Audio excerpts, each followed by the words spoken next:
In this video, I sat down live with 3 7 and 8-figure business owners, a dental implant center, a landscaping company, and a chiropractic clinic.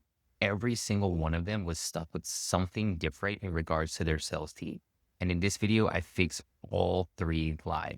We cover how to run discovery so objections never make it to the end of the call, including the one question that services exactly what's been stopping your prospects.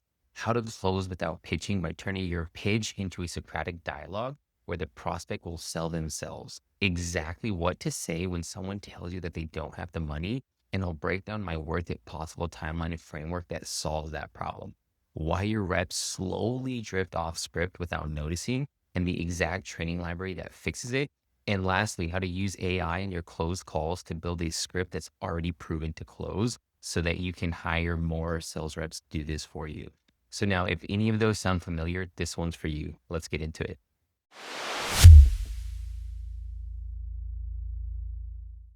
What's going on? Happy Thursday. Happy Thursday.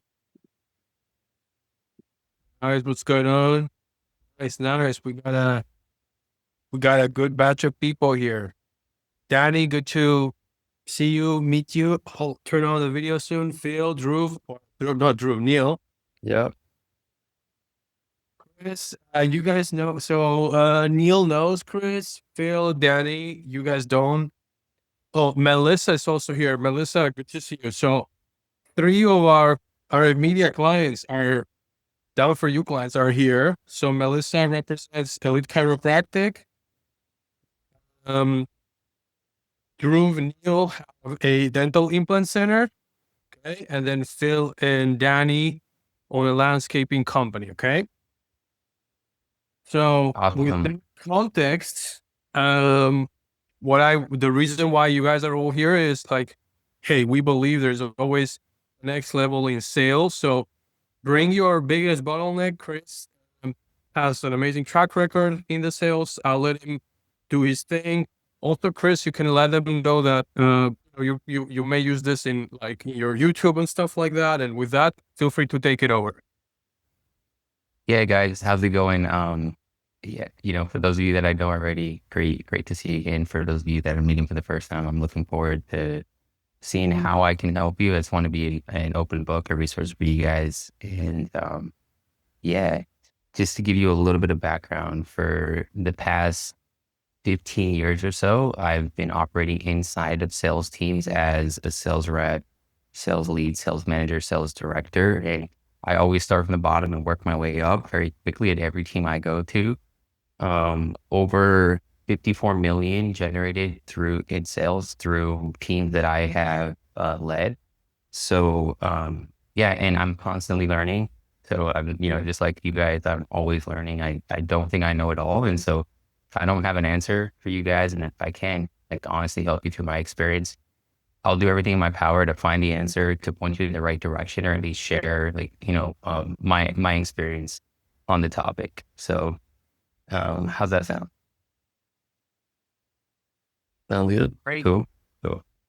Chris, if you want, click on your thing, or maybe I can do it. Pin yourself so people can see you like at a bigger. Oh, got it. Yeah.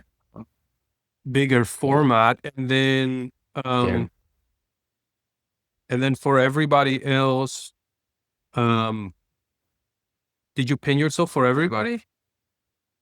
I pinned myself. I'm trying to make sure that Who's that?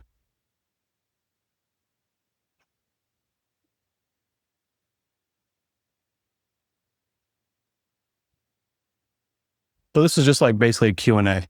Just ask whatever kind of thing, right, Norman? Yeah, biggest bottleneck with sales. Something maybe you want us to review a call. Maybe there's something you're struggling with on the sales side of things. Got it. So let me ask you this, Chris. So you kind of know my background. I'm more in the high ticket, like medical space where patients need what I have, right? Generally speaking, they call all their teeth are broken down. They kind of need a solution. And I'm the only salesperson right now, and I'm the doctor too. So there's like a little bit of a dynamic where I'm going to diagnose, but I also need to talk money. And I'm not a pushy salesperson. But what I do know I need to work on is like handling objections in a way that, how do I ask this question? Like, well, when you get a prospect that says, I need to think about it, right? What is your kind of go-to way to handle that objection other than saying, what do you need to think about? You know what I'm saying? Like, I know Alex has like his 0 to 10, like, but I'm curious about yours. In my kind of, like, put yourself in my shoes as far as, you know, what I do. It's generally like pain, embarrassment. They want a new smile. It's generally like a financial thing. I would say like 98% of the time. So yeah, I guess, how would you navigate like, and then a lot of people will just like come, I drop the price, and then they're just like, holy shit, you know, and then I don't hear from them. But I think I struggle there a little bit, like how to navigate that part, if that makes sense. I don't know if I even asked the question, but Yeah, no, I think it makes sense. And I think that's something that in sales, a lot of us deal with, especially when we don't want to come off salesy, we don't want to come off pushy, right? But like we do want to close the deal. Like we're there to close the deal, you know? yeah. So a couple things right before you drop the price. So like and we can look at your script or we can kind of look at your call format, but right before you drop the price, I like to do a temperature check. And it's just like, hey, for me, the most important thing is alignment to the process, to everything that we just shared. So how do you feel? Like we're asking the prospect, how do you feel? Do you feel like, you know, this is the right thing for you? And that's like a really early temperature check before I go to drop the price. Yeah. And it allows do you do something like that in your script? I haven't seen your script, Yeah. I don't think. Can I show you? Yeah, of course. Okay, let me pull it up.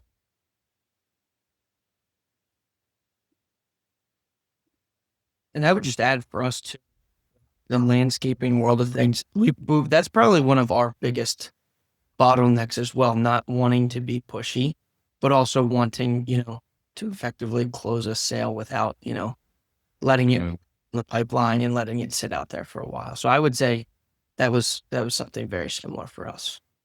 So Okay, cool. it's helpful for us as well. Awesome. You able to see this, Griff? Yeah.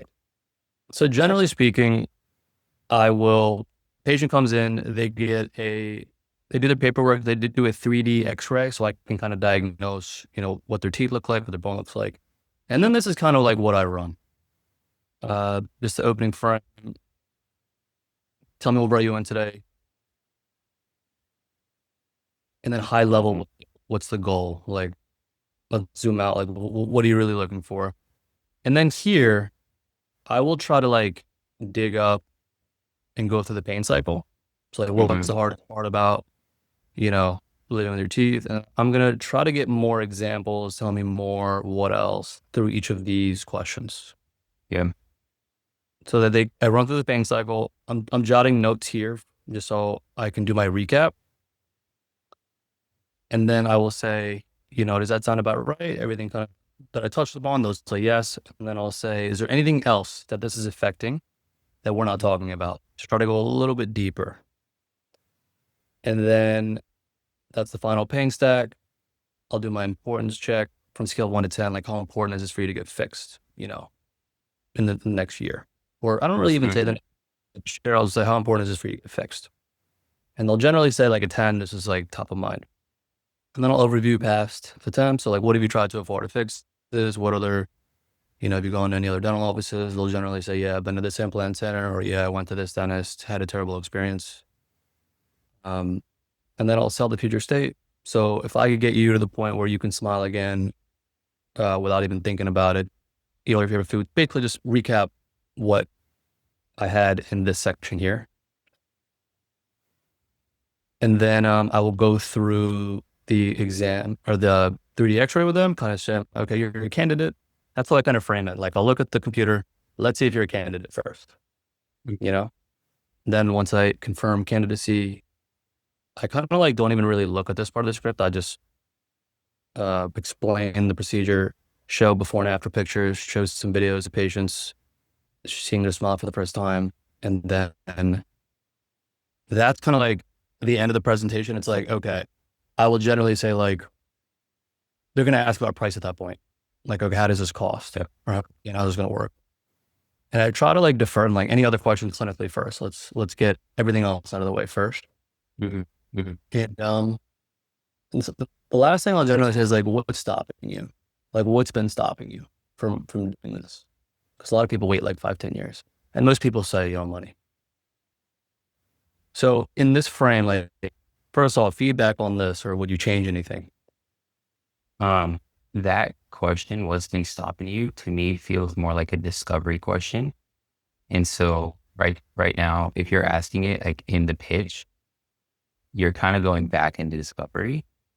So I personally would probably look at asking that question in discovery. Like what's been stopping you is like solution, like what's been stopping you, what have you looked at? And like, I think of it as dominoes, right? There's all these other solutions and all these things that are stopping somebody. And in the discovery section, I want them to knock all those dominoes down.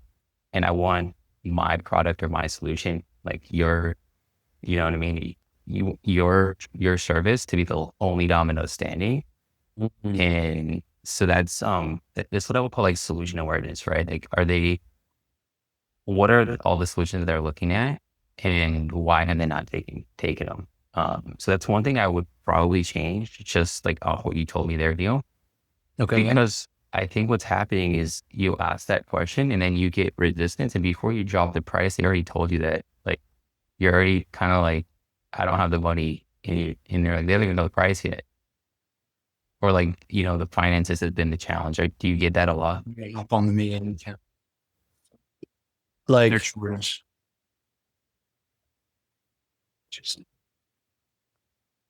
I'm trying to think like exactly. So you're saying like, if I say what's stopping you, I'm pretty much thinking about like, discovery, and they're like, well, it's finances that's going to really be stopping them. I already kind of know that. Yeah. Yeah. And I definitely, it's like people that can pay will pay. And it's the people that are not financed for it, or they're the ones I'm trying to figure out, like, how can I navigate?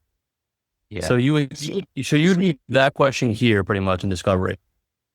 Yeah. Yeah. Any particular place? Does it matter? Like at the end of discovery, would you do it? I would usually do it right. Yeah. Right for the end of discovery.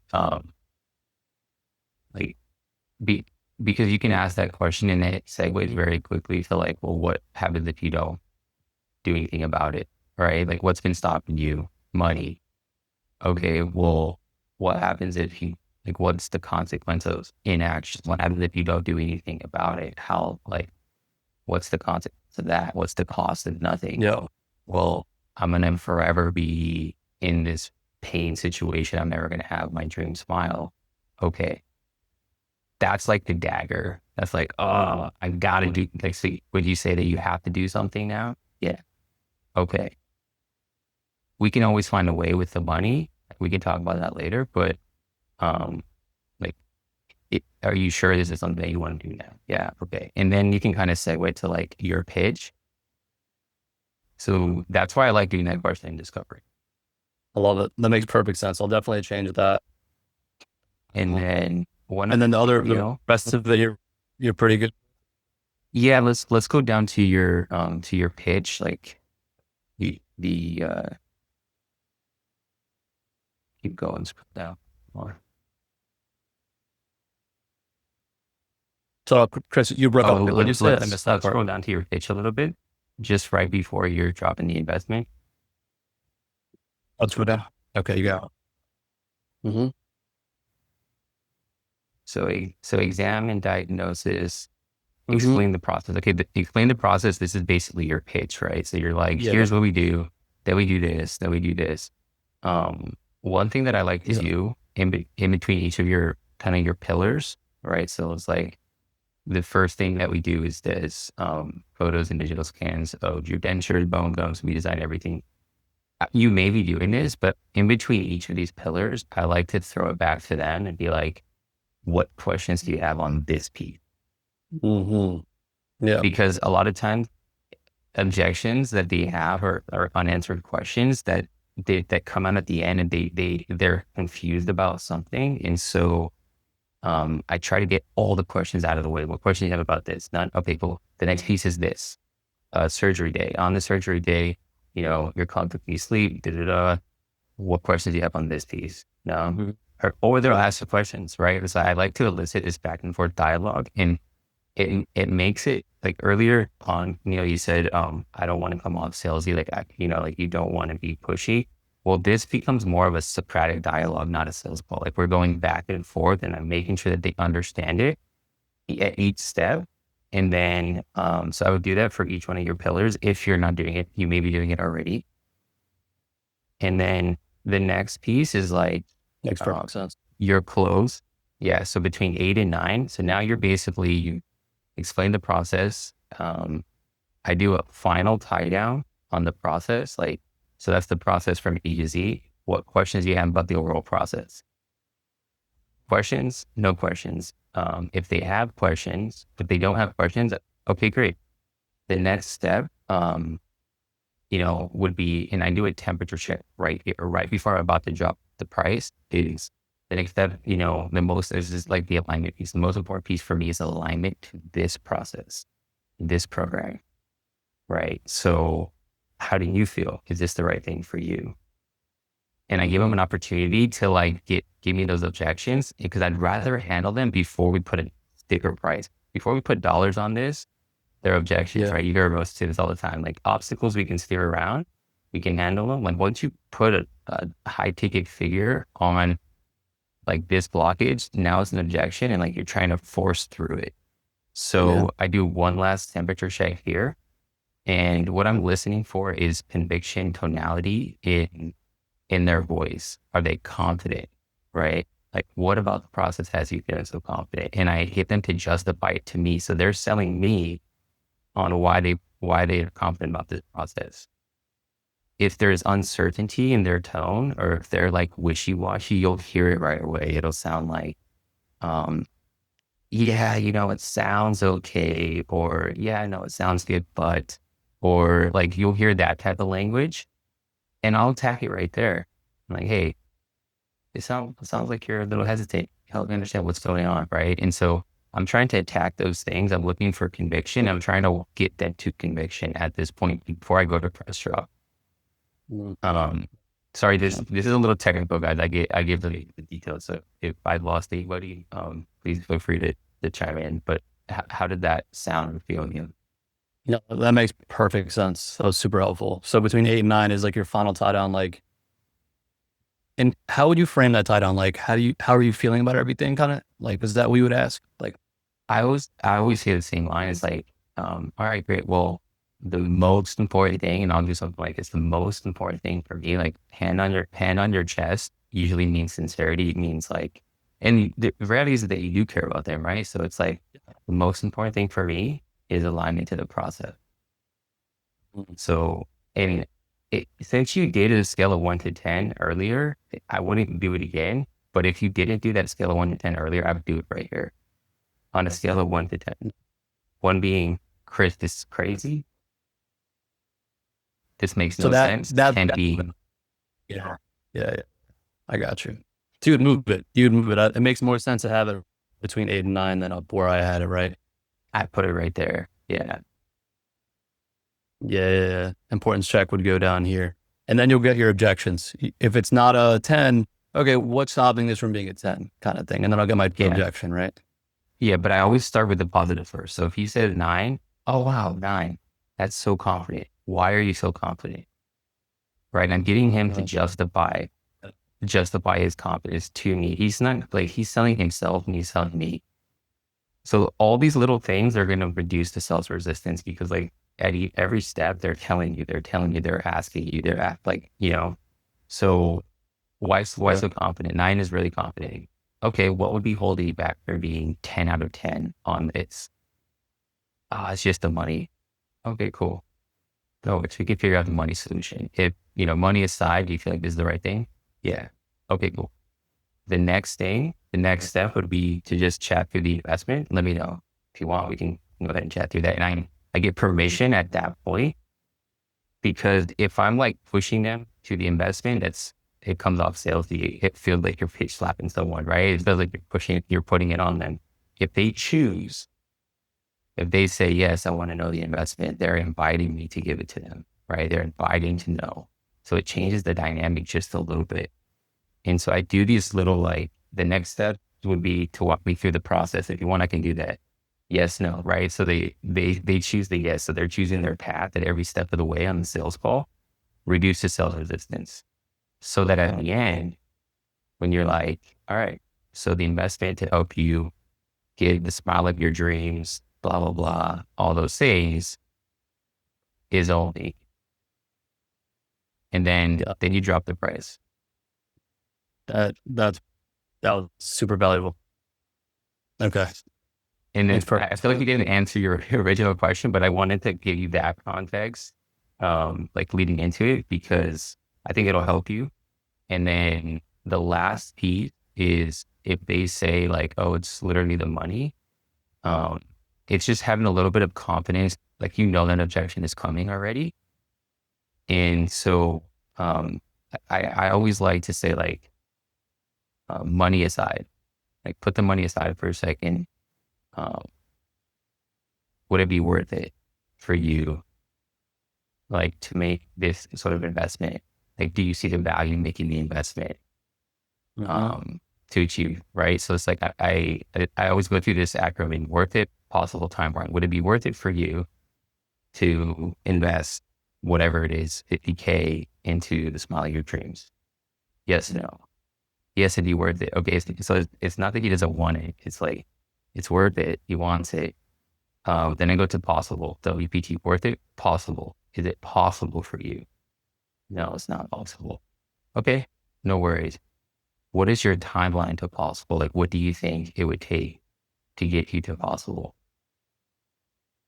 I have to figure this, and that out. And then from there, I've already established that he wants it, he sees the value. I already established that it's not possible, and established how much time, what is he thinking? Is this a year? Is this 6 months? Is it, I got to move some money around from an investment account? I don't know.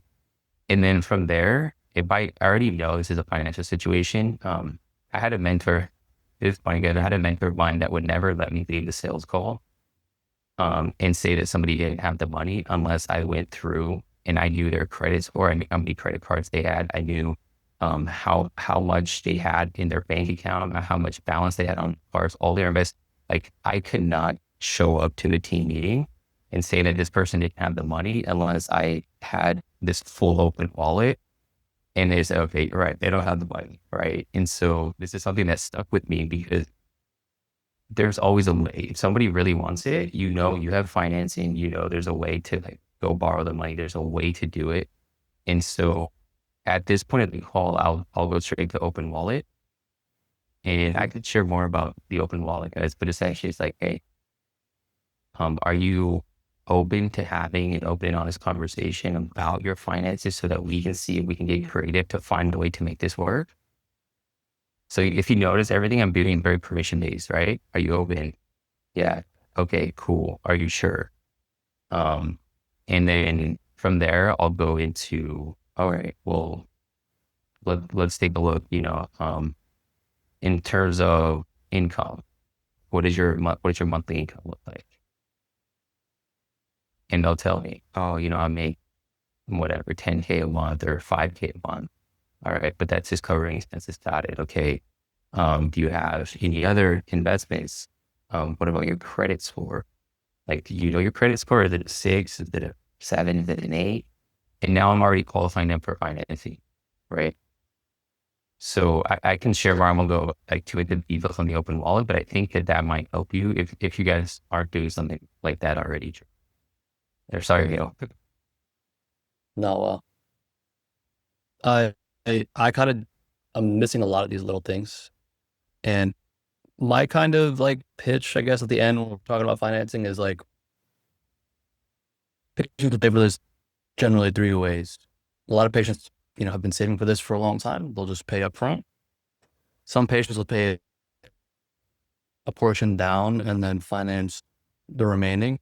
And some patients will just finance, the whole thing. What makes the most sense for you? And I'll kind of get their, where they're at, and then I'll just help them with that process. Okay. It's generally financing, right? So I'll run through the app. But this makes a lot more, the permission, I think, in getting more clear on their financial situation is something I've been thinking about how to do right, but you just kind of painted it out. Cool. Yeah, I think I have if I don't have a video or a script on the open wallet, I'll create one and share it with you. And anytime that we're tweaking a sales script, I don't like to make drastic changes, because you have something that's already working. It's like, all right, what's the little thing that we can insert right here that's going to be like a big lever for you? And so your 3 questions, I think that's fine. And if they say anything other than pay in full or pay money down, then I think you can go into this open wallet situation. It might be a low risk place to insert it, and then see how it goes, see how you feel with it, see if you can get people to open up to you, and then you'll determine maybe it makes sense for me to move it up just a little bit.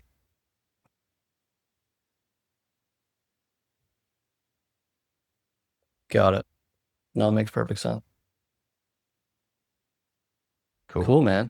Well, this was super helpful. I just took a long time. I hope you guys found value out of that too. But no, that was awesome. And I'll work with Armand, and we'll find a way to share the recording and everything just in case. If the transcript, that'll be all that. amazing. For sure. Thank you, Chris. Of course. Thank you, Chris. Thank you, Neil. Who wants to go next? I'll go next.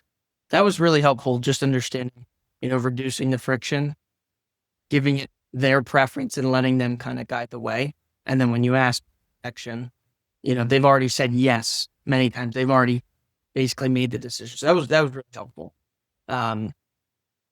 My question is if there's any input on, this can be very specific, so I'm trying not to be super specific. I'm trying to ask it in a way that you can answer. But I think, part of Clean Peak, we're selling kind of 2 things. We're selling maintenance, and then we're selling design build projects. And the 2 different processes the projects are more high ticket. The maintenance is not as high ticket. I think I would like to find a way to show my product without walking them through, an entire contract, let's say, and say, okay, we're going to mow the lawn. We're going to, trim the shrubs. We're going to mulch the beds. We're going to do lawn care, and do it in a way that's I want to separate myself from the rest of the industry, do it in a way where I'm setting more of a picture of this is what you're receiving. You're receiving hands off, hands-free care. You're not going to need to worry about this. So I'm just trying to figure out a way to better, because right now, I walk them through the proposal and I feel like I start and their eyes glaze over it. It's like, they don't even want to see this. It doesn't matter. So I wonder if you had any input of for something that is, it's a lot of times it can be 6, 7 different services that feels like I need to go through the details of it, but a lot of people don't even really care to do that. Does that make sense? Yeah. So A way where it's more of just here's what you can expect to receive. Versus a project is more like, here's your design. Here you go. This is what it's going to look like. This is more like, everything's going to be really maintained. do you actually do it? Do you guys actually do a design? Not for maintenance, for projects we do. So I'm wondering on the maintenance side of things, how can I guess I could show them pictures of our other properties and say, here you go. Every property is a little bit different. So I wouldn't design how their property is going to be maintained, if that makes sense. Yeah. And so,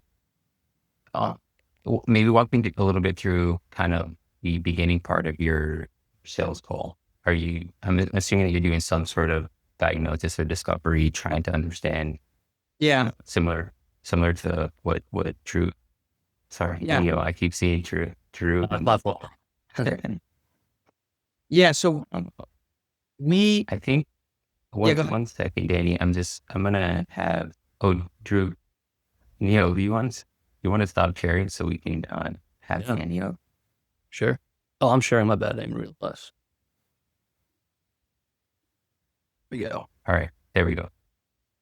Yes, we'll do.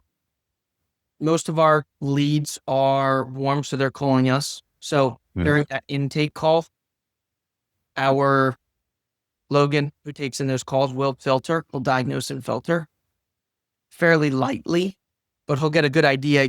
He can look at their property maps. He can understand what they're asking for. He can align pretty well right off the bat if they're a good fit or not.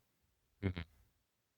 A little bit different for the design build versus maintenance, but for the maintenance, the next meeting is an in-person meeting on site with the customer.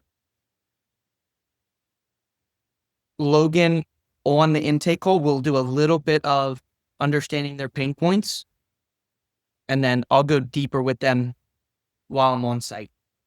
Got it. That first meeting. And then that first meeting is really just walking around, understanding their property, understanding their pain points. And then we set up a second virtual meeting where I'm going to present, the property maintenance plan. Now, the main focus of that is solving their problems.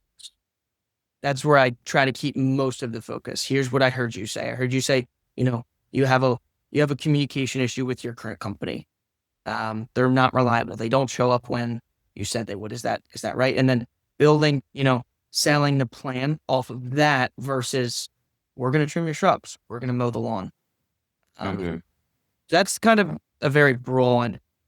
If you wanted to understand more, I could go a little bit deeper. Okay. No, I think I understand conceptually. Do you have so on a sales call, and anytime I'm bringing on new reps, I teach them this concept of heaven and hell island, right? So hell island is like all the pain, all the frustration, everything that you just said. And heaven island is what they want, right? The vision, the emotional reason, like the goal, right? Like what are all the reasons that they want a very well kept, property and landscape and all of that? And like, what's the emotional reason behind it? So are you getting into any of that on the actual like sales call? Yeah. Are you saying heaven specifically or just both heaven and hell? Heaven and no. Heaven and no. Yeah. I would say that's kind of where I try to put most of the focus versus through the actual contract. I think most of it is a conversation though, versus showing them anything. And I'm wondering if I should be showing them more. But I think most of it is a conversation of saying, hey, where I heard you are at currently is X. And this plan, I'll ask them if that's correct. I'm kind of speaking oddly here. And then getting into, this is where I heard you say you'd want to be. And this is what that plan does. If that makes sense. Yeah. Okay, cool. Yeah. So you are doing it. So then anytime that I'm like presenting, so what you're saying is you're going through the contract. This is kind of like your pitch on the call, right? Is this when you're like, hey, we're getting to the nuts and bolts of like what this is. Right. It's feeling very transactional, very just like. Yes. Yeah, exactly. Yeah, that's right. That was, yeah. So the first thing, if you're not doing this already, is like, as you're going through each one of the items, I would insert their words. So like, what is the first thing? Like the first thing that you go through on the contract, like kind of your means, the first service or whatever that you explain. Usually the top one is a spring cleanup and mulching. Okay. So all right. So the first thing is spring cleanup and mulching. You know how you said that every winter you blah, blah, blah, hate this. Yeah. Okay. So here, what we do is we do this for you so that vision, tie that in words. Does that make sense? And again, back to the Socratic dialogue, like I force them to talk and interact with me so that it doesn't feel like I'm just like throwing all these things at them and pitching them. Yep. So are you guys doing anything like that? That's like kind of weeding in their words and their opinion, their vision into each piece? No, it's usually heaven and hell at the beginning, and that's great. Mm-hmm. And then it's transactional, and then it's another like, I'll repeat the heaven and hell, and then I'll throw out the number. But I'm not. What you just said, yeah, that was really good. The whole middle section feels very like I'm just throwing a bunch of stuff at them, and a lot of times their eyes glaze over. Yeah. So that's like the first thing I would do is like just look at that part of your script, and like we can, if you don't have a script, you can record one of your calls and then transcribe it, and like record like one of your better ones, transcribe it, and like, okay, here's our baseline script. So this gives us something that we can work with and tweak. But then we can look at it and we can start seeing like, okay, in this section, how can we insert pain point and insert vision? And then same with like what I was explaining to Neil is as you're going through those items of your pitch, each kind of pillar, I call them pillars, like the main pieces that you're doing for them. You got to ask them a question, right? If they're like glazing over, people have low attention span. Yeah. I'll ask them an open-ended question like, what questions do you have on that? What are your thoughts on that? Would that make, would something like this, how would something like this solve that? And I kind of force them to engage with me so that it's not like, glossed over. That's great. So I think for you guys, you could easily do that, and then it'll help that stop being so transactional. And then after you cover those items, insert a temperature check, right? So that's the whole process. A to Z. What questions you have? None. Okay, cool. Alignment. Most important thing for us is alignment to the process. What are your thoughts? How do you feel about it? Do you feel like, this could be a solution for you? Yeah. And then that'll give you an opportunity to like engage. Like one thing that at least my form of utility is that it's very consultative. It's a back and forth. It's a dialogue. I don't like just like sitting on camera or just like, just right. rambling away. I think that's a little old school. Yep. Exactly. Yeah, that was great.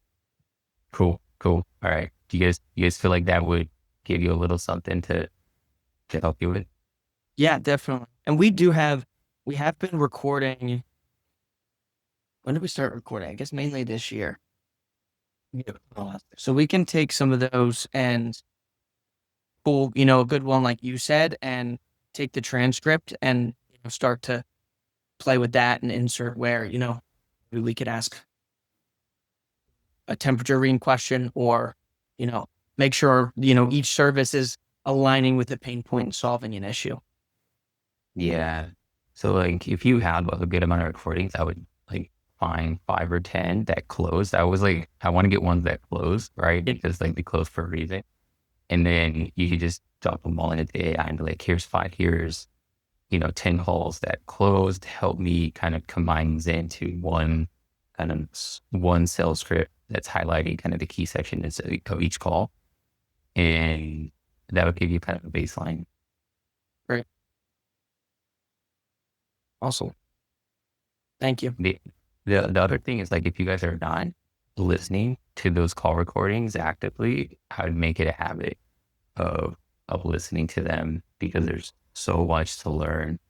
I mean, I still do, but when I was like a full-time sales rep, I would listen to 1 or 2 of my calls every day.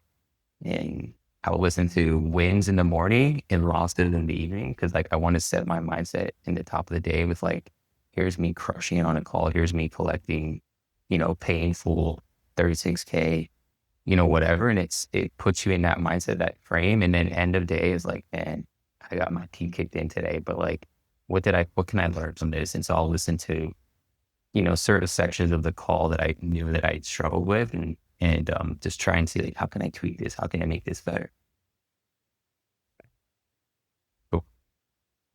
Cool. Thank you. All right, no problem. Let me know how it goes, guys. And if you gave the script and you want me to take a look at it, just drop it in the community and tag me, and we can comment I can comment on it or share. Do that. Cool. Super. Yeah, super good. Thank you, Chris. I wanted to say that. So that was actually something that was awesome that Chris doesn't have to do, which is, hey, between the calls, because the next call is going to be in 2 weeks, all of you guys are invited. Come again. Bring your biggest bottleneck, bring your biggest updates as you guys talked, like to. But Chris also offered, hey, in the meantime, drop your issues. That's super kind of him. Another thing that I think would be helpful is for you guys, Danny, Bill, team, the full, I think it would be helpful for Chris to do a full assessment of your full process where what's the cold call or what's the cold script, right? The first call. Then what's the discovery script? What's the, and I think you guys don't have that on paper. Do you guys that have on paper or no? So that was actually my question. Hey, Chris. Yeah. So because there's so many, there's like us, we're almost running 2 different companies. There's 2 different scripts there. And then there's also, it's like a multiple phase. I freeze. Can you still hear me? I can hear you. Okay. I can see myself frozen. And then it's a multi-phase meeting process too, of like, there's a phone call, then on the design build, we do a phone consult, then we meet in person, then we have another meeting where we present it. A lot of times the projects can be between $10,000 to $100,000. So especially for the bigger ones, it makes sense to break it apart where we're presenting something. So anyway, to your point, Armand, there is a script we have on the design build side, but it feels clunky. It's too complicated. So when Jordan was new, we were actually going through that like every day and practicing it, and it just felt too clunky. So we actually abandoned it a little bit. So it's kind of sitting there, not being used as it should. So yes, I've kind of been at a standstill, Armand, of like, what do we do next? This felt too complicated. There's so many phases to all this. So you're 100% right. That would be a key action for us. Talk about that, Chris. What do you think about that situation? So a couple of things that I heard is like we had a script and then it didn't feel like it was working. And so we kind of, I'm assuming that you're using some evolution of that script, but it's more natural because it's in your head, right? Correct. Yep. Yeah. Okay. So I think it's similar to what I said. It's like, okay, let's see what is the thing that we're saying that feels natural, and let's get it down on paper, and let's turn that into the script, and then we can look at the pieces using your words or like what you're saying and be like, all right, you're kind of hitting these elements. So I still think that you always want to have the script, and you always want to periodically be checking like, hey, are we following the script? Because naturally what happens, and I can't tell you how many sales reps, like in the beginning, I have them on the script 100%. And then I let them fly away and they start adding things, they start changing things, they start like cutting corners, and like they take a left turn. And like, then I'm like, this is a totally different thing. And their numbers are not where they were before. And I'm like, well, get you back on track. And so Yeah. I would say always kind of having your sales process mapped out of like, all right, here's this, our outbound or our discovery call. Here's what it is. Here's the script to it. And then you can always be tweaking it so that it feels natural, so that it sounds natural. And then same for every process, every part of the call.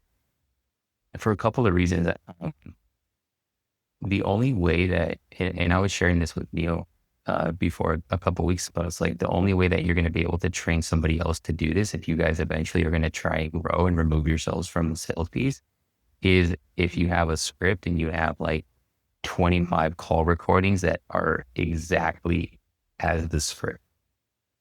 Because then that becomes your training library for any new sales rep, any new appointment setter or SDR that you're going to bring in to like do this for you in the future. And it's just like, here's the script, listen to these recordings on repeat, and memorize it. And that's how we're going to get you to like 80% competency on this piece of the call. Yeah. Does that make sense? Totally. Yeah. Yep. So, No, and that piece that you said, and you said it to Danny too, basically just take the successful calls you've had, like use AI, like, and pull out the key points from that. Cause currently it's just such a clunky, long script. It's like, and no new person would ever be able to memorize it. So I like what you said, that simplifies it and it's super actionable. Cool.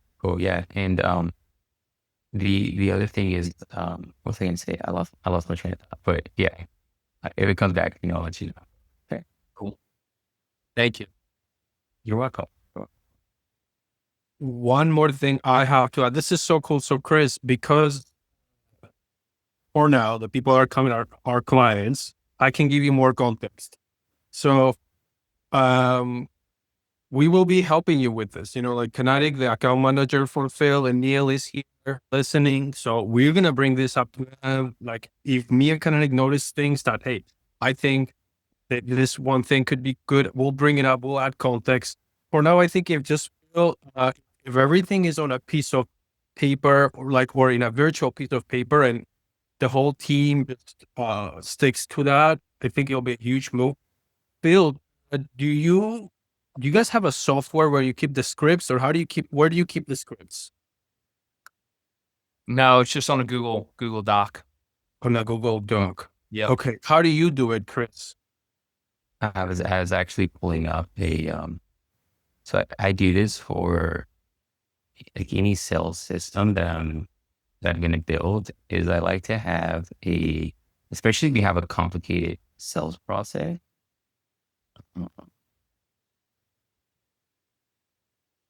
Give me a second, guys. I'm gonna find it for you. We use ClickUp because like you can essentially do anything and everything. It's like Notion, but I'm very curious on what you use. Yeah, so I use I like flowcharts. So I use you can use like Lucid Chart or a Bear board, but I map out the entire sales process. I'm trying to find one that is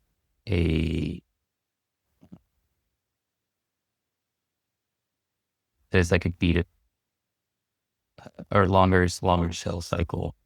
Here we go, I got it.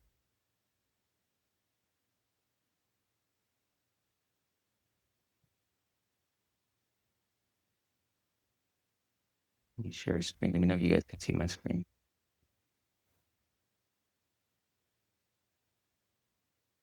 So these guys have a long, consultative sale, multiple stages. So can you guys see my screen? Mm-hmm. All right. So this is their sales process. These guys, they're B2B, but they do consulting, for like Fortune 400, 500 companies. And everything starts with cold email. So like anytime I'm training a new rep or anyone into a sales team, I want them to understand the process map. How does it look? What's every stage in the call? And so here's like traffic comes in, it goes to an SDR. The SDR and the way that they're doing is they do podcast interviews. So they'll do like a discovery. This is like a discovery call, which goes in interviews. Some of them are going here. Then it's a discovery call. Then they're actually pitching, and then there's follow up. So I map out every stage of the sales process just so like conceptually we can see each stage, and then I map out every stage of the sales call. So this is tied to closer framework. And every sales call, every call within the process has kind of the same order. There's an intro, there's a discovery, there's a transition, there's some sort of offer, there's a commitment stage, and there's objection. And so it's like closer. Neil, this would be good for you guys when you're bringing on reps as well, because you guys are using the closer framework. So everything here is like I frame every call, I clarify, and I break the sales call down into sections. So it's easier for somebody if I just remember the sections, and then the sections are broken down into pieces of the script. And so these are kind of like the bullet points that are covered on each piece of the script. and then it goes to the next call, and the next call is broken down, same process, where it's like clarify, context, role, power, current pain, cost of problem, label, right? And then you have kind of the piece of the script here. And so I do this for each one of the calls, and then I map out the actual like, what is the actual script. And so then we go and we script each one of the calls. And I use Google Docs, but this can be, you can keep it in ClickUp, you can keep it, wherever. But then we map out each section of the call verbatim, and each section is tied to, like, each piece of the script is tied to a section so that you can conceptually visually see it. Is that helpful? Did that answer your question, Armand? Yes, this is exactly what I'm a visual person. I needed this, and I have so much to improve right now for me, even seriously, because you guys see the level of detail here. So like, he can be like, okay, well, I don't know, for some reason my discovery process is there's something missing. Okay, well, let me quickly identify that and quickly open the script and quickly brainstorm, what am I going to do about it? That's pretty cool. And then if you have also here, like a direct link, you can even have here a direct link of all your sales calls somewhere, where you could have, for Phil, it would be, here's all the phone calls, here's all the in-person calls. If you could have also had it here, you would, as a sales manager, have everything in one place, plus the numbers. And then, like, I don't know how you do the numbers. That's probably another session. But like, this is giving me like massive, like, successful, salesperson vibes, sales manager, right? Cool. Yeah. And so happy to share. If it'd be helpful to do a session just on process mapping, like sales process mapping, we could probably even do that, guys. It would be helpful. Chris, quick question on that. Oh, you go. Am I okay to ask? No, yeah, go ahead. When we built like our sales script, we pulled straight from Hormozy's book. I'm going mind blank on the name of the book. I don't know if it's called the Closer. It's a Closer handbook. But what the process he actually breaks down in the book is actually slightly different than like that Closer framework. Because I've seen the Closer framework with an image, and I'm like, it doesn't go exactly with like the framework that we outlined. I don't know if you're familiar with what I'm talking about, but yeah, but I've wondered, like, the Closer framework actually seems a lot simpler overall. And when you were going through yours, Neil, I was like, oh, I like the simplicity of that. Yeah, it's just a Closer framework. Yeah, it is the Closer framework. That's pretty much what I built it off of. Yeah. The thing is, so the Closer so what Phil has, guys, for context, what I sent Phil was the Hormozy Closer handbook, the white one, the white handbook that came. That's what he uses for his salespeople. And then the Closer framework is what he kind of teaches everybody else. So I just wanted to give that context for Chris. Yeah. So like the steps that I pulled from the book are like intro to call, step 1 and 2, current and desired state, establish the gap. Step 3, current obstacle, which is pain. Step 4, reason why it failed. Understand why it's not working. Step 5, pull teeth. Step 6, recap. Step 7, label. Step 8, confirm. Step 9, repeat. Final recap. And then this is where it can feel like a lot. Then you like stack your offer, you map their issue to your solutions.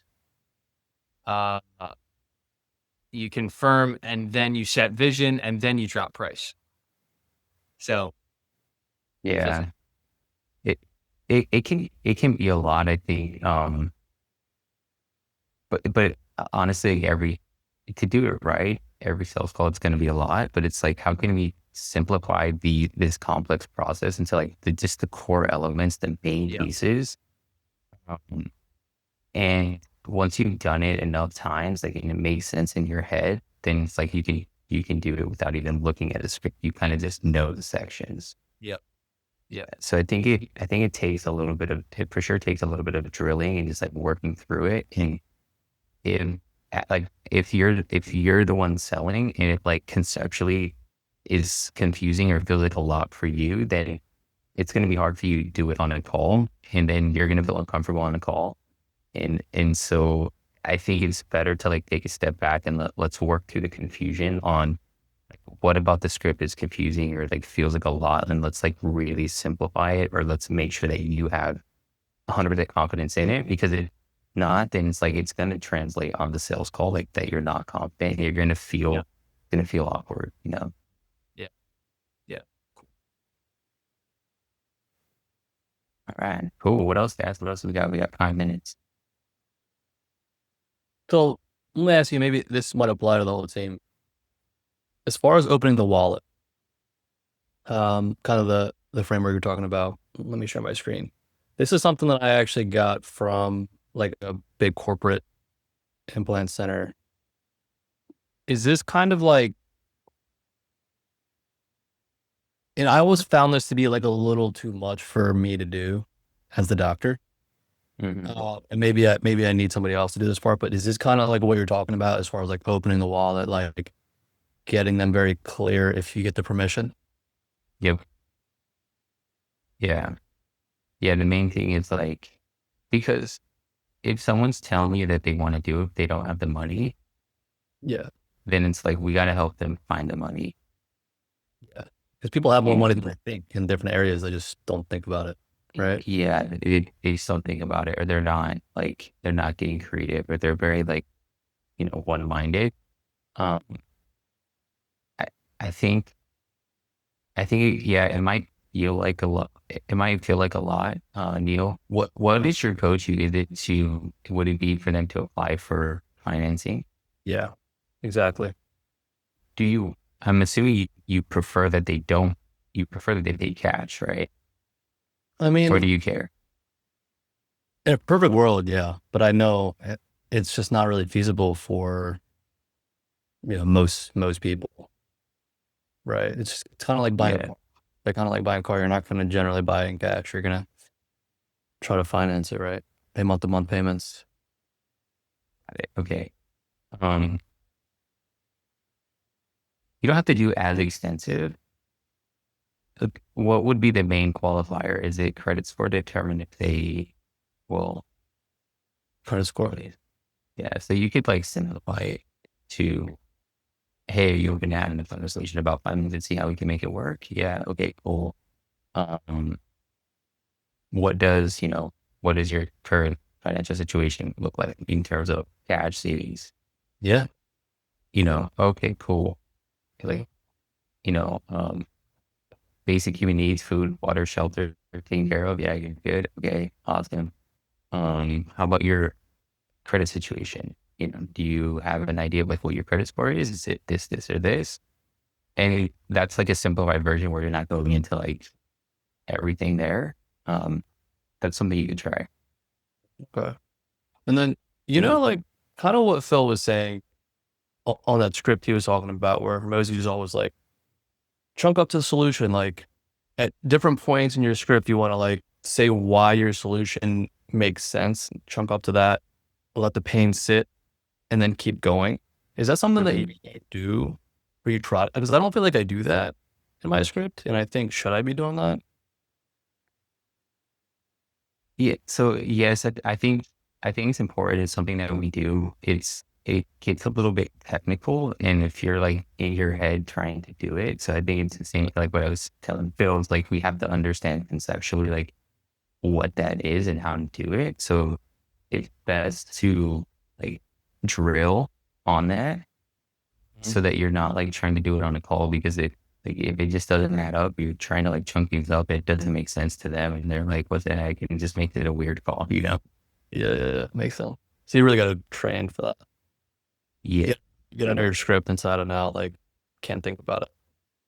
Yeah. Another thing is like, I would look at close rate, right? Like, is that really maybe your script and maybe script is fine and close rate is good. It's like, this is a non-issue.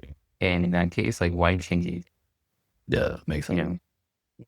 But if it's like, like close rate itself creates this part of the call, like we feel like we're not kidding, well then in that case, like let's tweak it. Yeah, that makes sense. Cool. Okay. Cool. All right, guys. I think Armand, we're at the top of the hour. This was fun. amazing. This was I didn't expect this to go this well. I knew it was gonna go well, but this well, where like Phil and Danny and then Neil got so much value out of it. Holy cow! So thank you. I will never miss a call. I will never miss sales. After this. Every 2 weeks, we want you guys here. If this was helpful, with biggest bottleneck, and then if you guys know any other business owner, I mean, even right with Chris, like he does offer packages and coaching. You know, if you want more, you know, you can message him. Okay, and then if you know anybody else that a company that is struggling, send them his way. 100%. That's what I think. Yeah, Thanks, appreciate guys. that. Thank you guys. Yeah, this was fun. Thanks, So I'll see Chris. you guys next. Yeah, you're welcome. You're welcome. You guys leave a little tip. It's a wearable called a Fieldy. It's an AI wearable device that records your whole day. And any sales calls you have, anything, and you can pull from it. It has an AI built-in feature. You can ask it questions based on your conversations. Super valuable tool that I picked up. And I can track my whole life now. So definitely recommend it. I got it like a month ago, and I can't live without it now. We've been looking at, we just started using something. We looked into a couple other ones called Plod, and then we went with we just went with like a microphone, and then we downloaded the transcript. What was that one called, Neil? It's called the Fieldy, Fieldy. Oh, cool. Yeah, and it's a wearable. Like I just want to wear it and not think about it. And it's 2-3 days. But it's good.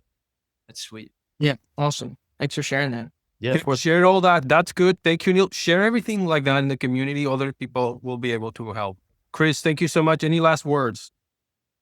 No, I mean, this is fun, guys. So if it's helpful, next week, if you guys want to do, we can do call reviews, we can do script reviews, we can chat overall strategy, we can chat sales process mapping, you know, wherever. Or if you're like, I don't even know what my constraint of my sales team is right now, we can look at data and look at numbers. So think about that, and we'll come to the call and we'll just like get our hands dirty and hands on ball. Sounds good. Thank you. Thank you, guys. Right. Thank you, everybody. Awesome. You guys, thank you. Later. See ya. Hey, by the way, my name is Chris Sanchez, and I build predictable, elite, and fully systemized sales teams. I've helped clients generate over $54 million in revenue and ramped countless sales reps using the approach that I call the sales team operating system. What you just watched was a real sales team OS session that I pulled from a live client. If you want to see exactly how I run, manage, and scale elite 8-figure sales teams, don't click away just yet. In this next video right here, there's another sales team OS breakdown where I go deeper into the building, coaching, managing elite reps. Go ahead and click it and enjoy. Cheers.